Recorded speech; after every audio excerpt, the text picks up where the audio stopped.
Chapter 27. Conclusion of the dialogue between Surya and Valakilya Rishis. Om Shri Ganeshaya Namaha. Nara and Narayana said, O Markandeya, I cannot narrate all the glory of the kingdom.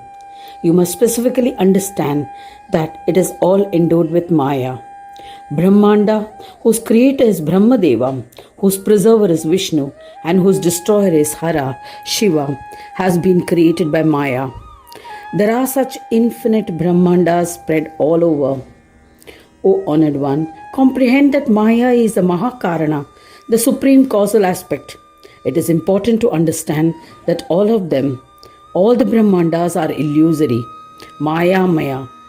When this erroneous perception is destroyed by yoga, their illusory nature becomes apparent. There is no doubt about it. Anything that can be experienced by the mind and expressed by speech, Manovanimaya, is illusory and creates false perceptions. Similarly, that which is beyond the comprehension by mind and inexpressible by speech, Manovani Vihina, is also illusory. O Brahmin, Dharma, Artha, Kama and Moksha and oneness with Brahma are apparent in the hearts of a yogi due to Maya. Nara and Narayana said, We have narrated the entire legend of Rama in brief. O Pandita, what more do you wish to hear? Can we return to our ashram? Surya was narrating the tales to Valakilya Rishis. Markandeya humbly asked Nara and Narayana in order to enhance his knowledge of yoga, O Mahamunis, you have purified me. Just as one is never satiated when one has tasted the nectar, I am not yet content. Therefore, please impart some more knowledge of Ganesha Yoga so that I may also attain Shanti like Rama and be united with the Supreme Brahma. Nara and Narayana said, We do not possess the mental prowess to elucidate the path of Ganesha Yoga, yet we shall try to explain it with examples. O Pandit, it is said that the Chitta has 5 tendencies or modifications. Chintamani resides in it. He can be attained only by restraining the 5 tendencies of the Chitta. There is no doubt about it. Siddhi resides in all deeds in the form of erroneous perceptions or delusions. Scholars say that Buddhi is the one who bears these delusions. Gananayaka is a reflection or bimba that falls on it. O eminent Muni, he is the one who becomes infatuated and conducts the divine plays. The reflection or bimba is referred to as bimbi. Forsake the existence of bimbi and you will become Gananayaka. The realization that I am the form of Ganesha is the peace-bestowing Ganesha Yoga. When we see a reflection in the mirror, the duality is seen as an illusion. Understanding that the image in the mirror is not real is a form of self-realization. I am Ganesha and I am infatuated because of the influence of Siddhi and Buddhi. As a result, I exist in the form of a Jiva, an incarnated soul. But such an existence is not real. This self-realization is the peace-bestowing Ganesha Yoga. Renounce the 5 aspects of the Chitta and the 5-fold illusory Aishwarya through yoga and you will become Ganesha. The syllable Ga symbolizes all that can be experienced by the mind and expressed by speech. The syllable Na symbolizes anything that cannot be comprehended by the mind and is inexpressible by speech. Their Lord is Ganesha. This has been expounded in the Vedas. O Mahamuni, sing his bhajans and you will find the path of yogic peace. There is no doubt about it. O Valakilya Rishis, after saying this, Nara and Narayana became silent. Nara and Narayana said in conclusion that one must comprehend this as a form of Gananata.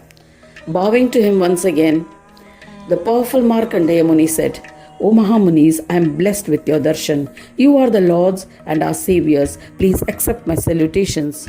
I wish to experience the illusory Maya. Please grant me her darshan. Surya continued his narration saying that Nara and Narayana honored his request. They said, O Markandeya, you will definitely experience Mahamaya. There is no doubt about it. Taking permission to leave, Markandeya paid his respects and worshipped the Yogindras. Both the yogis who were devotees of Ganesha returned to their ashram using their powers of yoga. One day, the eminent Muni Markandeya was in his ashram and was meditating on Nara and Narayana. He was desirous of the darshan of Maya. Suddenly, there was a loud, thunderous, and frightening noise. Markandeya was terrified and panicked. This was followed by a roar of thunder. Torrents of rain followed from the clouds with downpour, the size of the trunk of an elephant. He witnessed the entire earth drowning in the waters. To add to the woes, oceans overflowed onto the earth. The eminent Muni, in order to survive, ran helter-skelter. He was bitten by fish and aquatic creatures. A helpless Markandeya immediately remembered Gananatha. Just then he caught a glimpse of a leaf of a banyan tree. On that leaf there was an infant of the size of a thumb. He was a manifestation of the Supreme Lord Vishnu. Markandeya Rishi offered namaskar and extolled him by chanting the Atharvashisa Stotra. The Lord was extremely pleased and said, "O eminent Brahmin, ask for whatever you desire.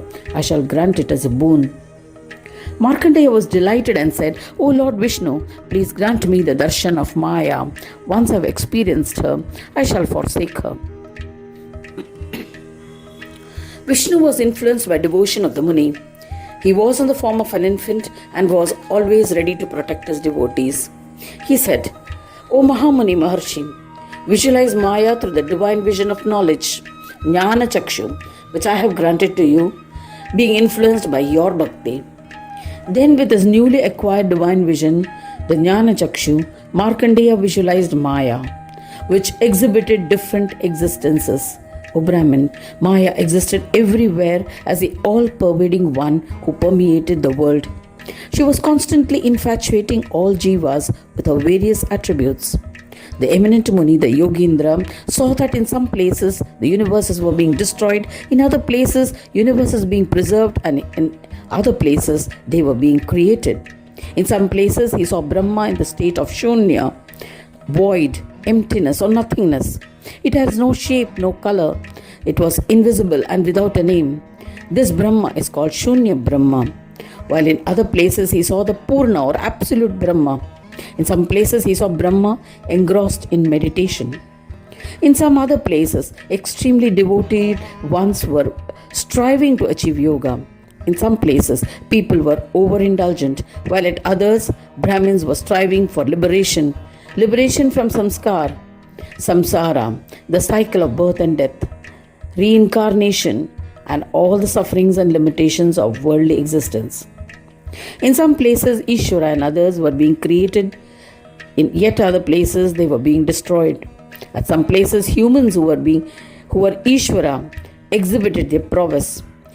In some places, nectar was poison, while in some places, poison transformed into nectar. The eminent Muni witnessed that the sun was cooling. He saw many such vicissitudes. Water existed where land should have been, and land where oceans should exist. Some men were free while some others in bondage. In some places, Ishvara and others were engulfed in delusions and becoming ungodly. There was confusion between Jagat and Jagadatma. Markandeya was astounded. In this manner, the eminent Muni experienced the various aspects of Maya. It is impossible to describe what he saw, even if I were to describe it for several hundred years, several hundred crores of years. Thereafter, Mahamuni Markandeya extolled the infant Vishnu wholeheartedly by singing several stotras. He said, "O Hari, please withdraw this Maya. Please make me a commoner like before." When he prayed in this manner, Vishnu made him realize that he was in his ashrama. He felt that he had not seen like an incredible dream what he had seen. The eminent Brahmin felt like a person who, after awakening from a dream, thinks that what he had seen is something non-existent. There was no water. He did not fear the oceans. There was no sorrow. He could not see the childlike form of Vishnu either. Maya had also disappeared. Thus he was astounded. O Valakhilyas, thereafter he renounced the illusory Maya and immersed in chanting the Mahamantra of Ganesha. Nara and Narayana had initiated him into a superior yoga. He chanted the mantra of Heramba with devotion and accomplished yoga. He became a Ganapatya and accomplished the same Shanti bestowing yoga which Rama had accomplished, and in a similar manner. Markandeya worshipped Gananayaka with one pointed devotion. He was proficient in yoga and practiced it with the sole aim of attaining Yoga Shanti. With steadfast devotion, he became absorbed into Ganesha in the end and attained Sayajya Mukti.